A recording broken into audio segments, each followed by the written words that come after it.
The 17 News at Sunrise podcast is brought to you by Clinica Sierra Vista.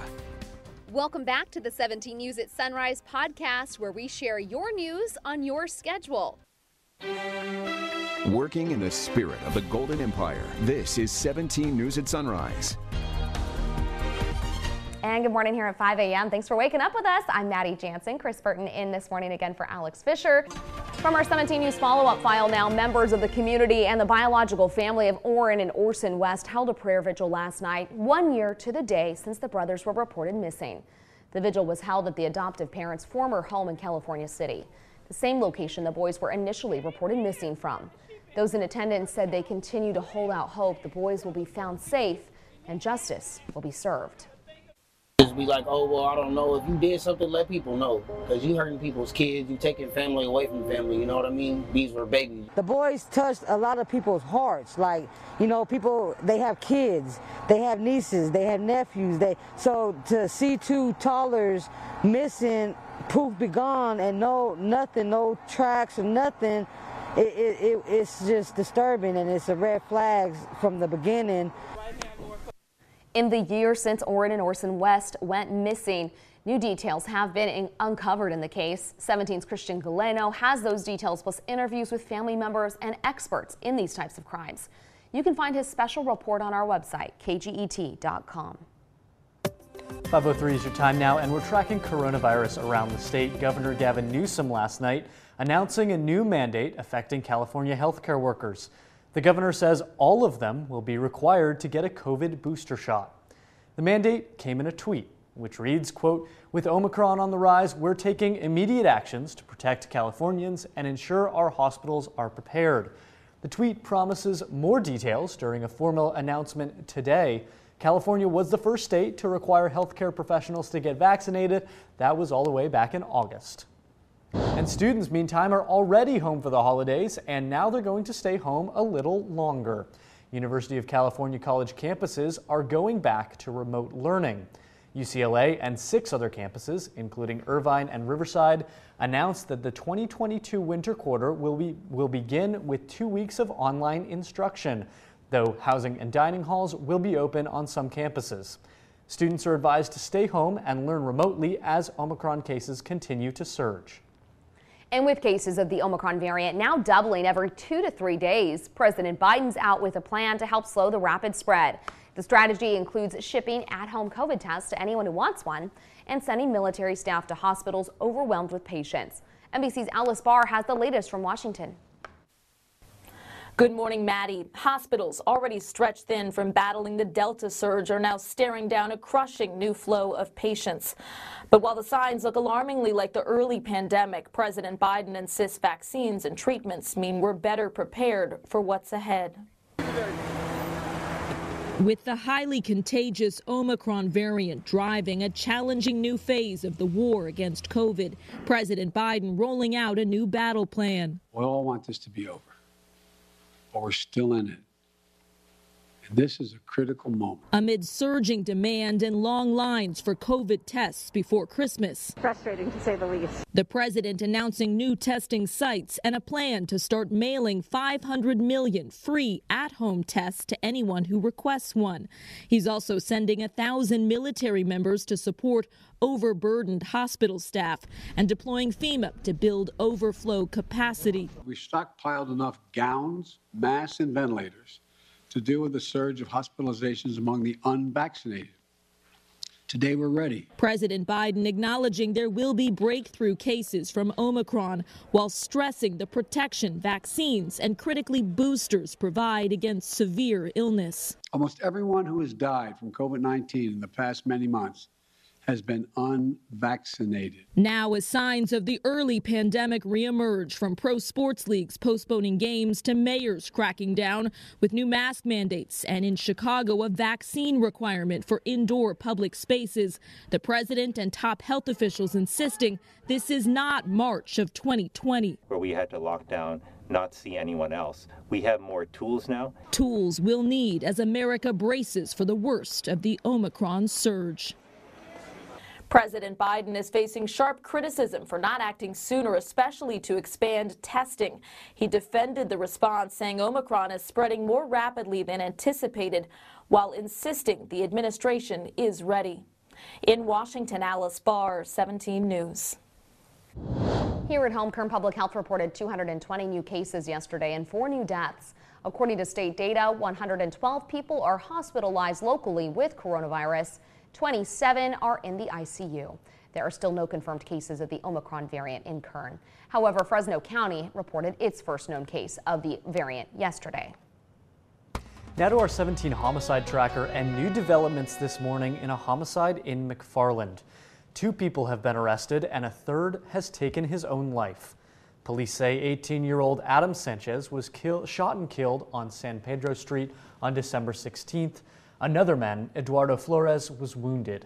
He was later arrested alongside a 17-year-old juvenile.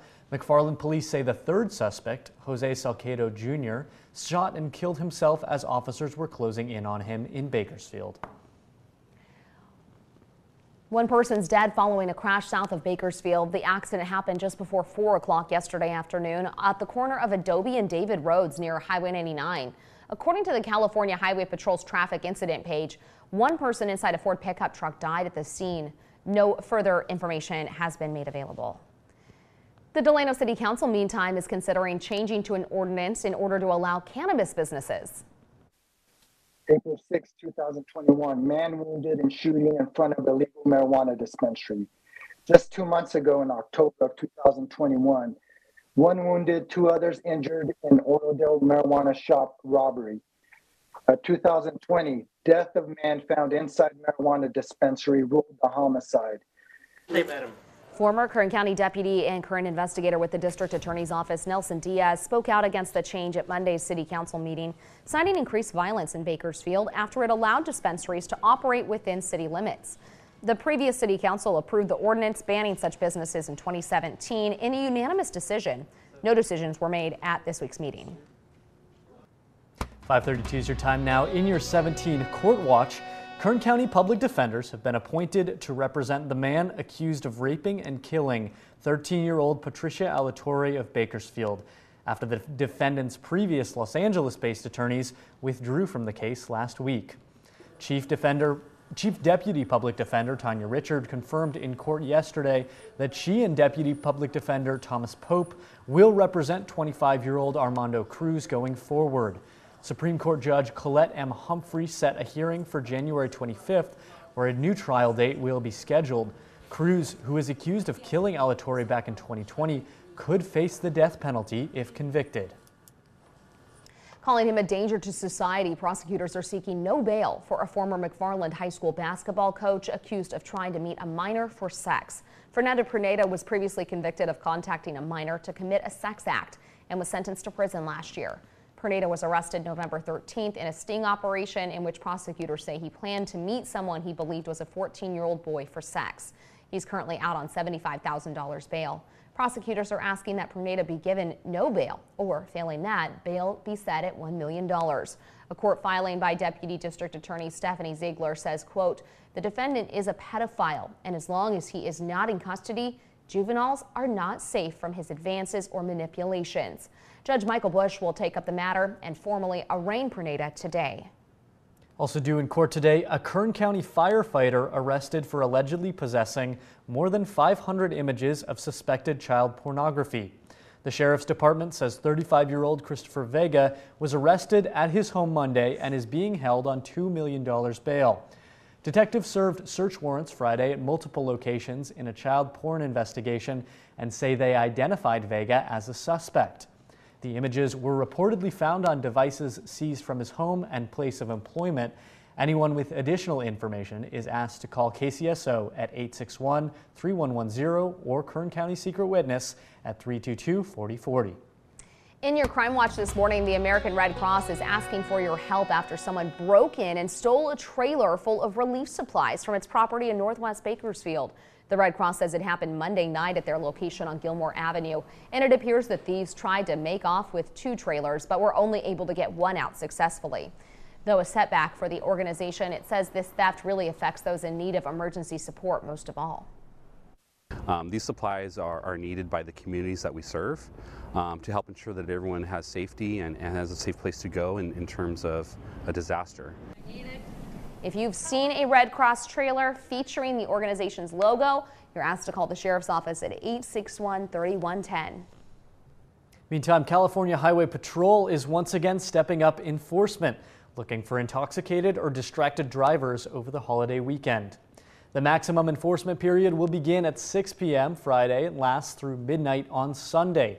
During that time, CHP says all available officers will be on the road for enhanced patrol and to assist any motorists or pedestrians in need of help. And out of the ongoing homelessness crisis in Kern County, the Bakersfield-Kern Regional Homeless Collaborative, local leaders and community members gathered yesterday in memory of people experiencing homelessness who died this year. Research shows that homeless persons are 3 to 4 times more likely to die earlier in life than the general population. That's why community members and local leaders, including Mayor Karen Go, gathered for the Homeless Persons Memorial Vigil. I just want to thank our community. I want to thank Mayor Go, City Serve, our homeless service providers, and our membership for coming to this inaugural event. It was really important to see the community support, and I think we're seeing that in spades today. The collaborative says at least 86 homeless people died in Kern County this year. And we are saddened this morning to tell you that Betty Petrie, a Bakersfield World War II veteran, died yesterday at age 106. Petrie was born on October 29, 1915. She served in the Navy from 1942 to 1945, working as a communications specialist in Washington, D.C. In a recent social media post, Honor Flight Kern County Executive Director Lily Marsh says Petrie, quote, has gone to meet God. She has a very special place. I just know it. Marsh also thanked those who helped celebrate Petrie's birthday every year. From parades to riding in a fire truck, Honor Flight Kern County and the surrounding community organized Petrie's last birthday in October. Betty Petrie, gone now, but not soon forgotten. Working in the spirit of the Golden Empire, this is 17 News at Sunrise.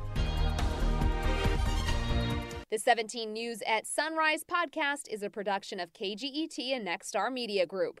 For more on all of the headlines in today's show, head to kget.com.